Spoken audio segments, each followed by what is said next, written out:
आज हम परिचय आपका एक माँ से कराएंगे। कैसी माँ? जिस माँ ने अपने बच्चों को पढ़ाया लिखाया, योग्य बनाया, उंगली पकड़कर चलाया, लेकिन वही बच्चे जब बड़े हो गए, माँ की सेवा करने योग्य हो गए, तो उन्होंने माँ की सेवा नहीं की। मैया कहाँ से आई हो मेरी माँ? जबलपुर से। जबलपुर से। कितने बच्चे हैं आपके? 2 है। 2 बेटे या बेटी? हाँ जी, एक बेटी। एक बेटी 2 बेटे। हाँ तो जी। बच्चे सेवा नहीं करते मैया आपकी? नहीं जी। आपको यहाँ क्यों आना पड़ा? बड़ा वारा कहता है कि तुमने छोटे के कमाई दी है सारी, उसी के पास रहो, हमारे पास मत आना। ऐसा बड़ा बोलता है? हाँ जी। तो छोटा तो रखता नहीं? अब चलो छोटा रखे फिर आपको। छोटा ठीक है, वो रखता है, बहू नहीं रखने देती है।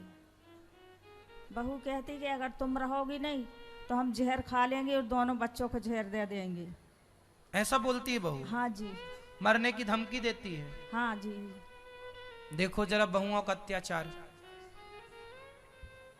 सास पसंद नहीं है, बस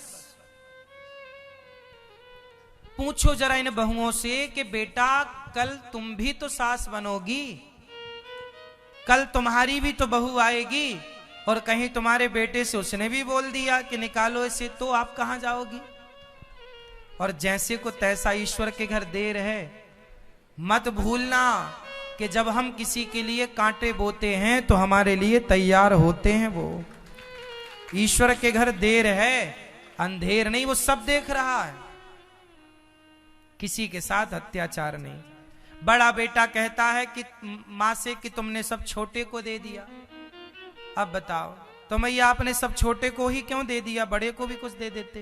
दे दिया थे जी, अपने मायके का मकान दे दिया, बड़े को छोटे वाले का यहाँ चंडीगढ़ में ले दिया, और बस दोनों के ही दोनों को दे दिया था आपने? हाँ, साथ में दोनों को दे दिया। तो हमने कही हमें अगल कर दो। अब देखो माँ ने सबको धन दे दिया, धन माँ का सबने ले लिया, पर माँ को किसी ने नहीं लिया। वही है, माँ से सबने धन तो लिया पर माँ को किसी ने नहीं लिया। किसी के खाते में, किसी के हिस्से में, किसी के हिस्से में जमीन आई तो किसी के हिस्से में जायदाद आई, तो किसी के हिस्से में घर प्लॉट आया, मकान आया। अनिरुद्धाचार्य के हिस्से में तो सिर्फ माँ आई। इसलिए हम तो केवल इन माँ से ही, इनकी सेवा करके ही खुश हैं। मैया गौरी गोपाल आश्रम में आप आई, आपसे ये दास अनिरुद्ध ने कोई पैसे तो नहीं लिए? ना जी, कोई पैसे नहीं।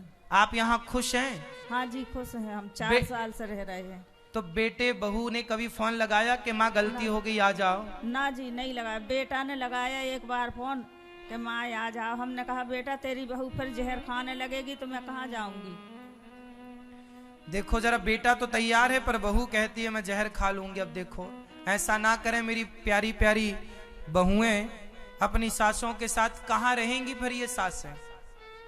क्यों ऐसा अत्याचार कर रहे हैं? गलत है ये, अपराध है ये। देखो 2 बेटे हैं पर 2 में से कोई भी माँ को रखने को तैयार नहीं है। आप लोग जो सहयोग करते हैं ना, थोड़ा थोड़ा, उसी सहयोग से ये दास अनिरुद्ध इन वृद्ध माओं की सेवा करता है। आपसे प्रार्थना है कि देने लायक हो तो आप लोग भी थोड़ा थोड़ा दीजिएगा, क्योंकि आपके देने से आपका धन भगवान बढ़ाएंगे। गौरी गोपाल आश्रम में 275 माताएं हैं। आप में से कितने लोगों ने दर्शन किया इन वृद्ध माओं का? जो हम कह रहे हैं वो सही है कि झूठ है? आपने दर्शन किया, ना किया हो तो कीजिएगा। यहाँ भी माताएं हैं इस आश्रम में, और सामने वाले आश्रम गौरी गोपाल आश्रम में भी माताएं हैं। गौरी गोपाल आश्रम में अभी 275 माएँ हैं। 1000 माताएं रह सकें, ऐसी एक बड़ी व्यवस्था करने की जरूरत इसलिए आन पड़ी क्योंकि रोज कोई ना कोई वृद्ध माँ आती हैं। इन माओं की आंखों के आंसू इनके बच्चों को पहुंचना चाहिए, पर उन्होंने नहीं पहुंचा तो क्या हुआ? हमारे और आपके हाथ तो सलामत है ना भी। हमारे और आपके हाथ, तभी इन हाथों का सार्थक होना है जब ये किसी की आंखों के आंसू पहुंचने योग्य हों। इसलिए हम और आप किसी बेसहारा माँ का सहारा बने। गौरी गोपाल आश्रम सेवा का आश्रम है। कभी भी आइए, यहाँ की सेवाओं को अपनी आंखों से देखकर विश्वास कीजिएगा।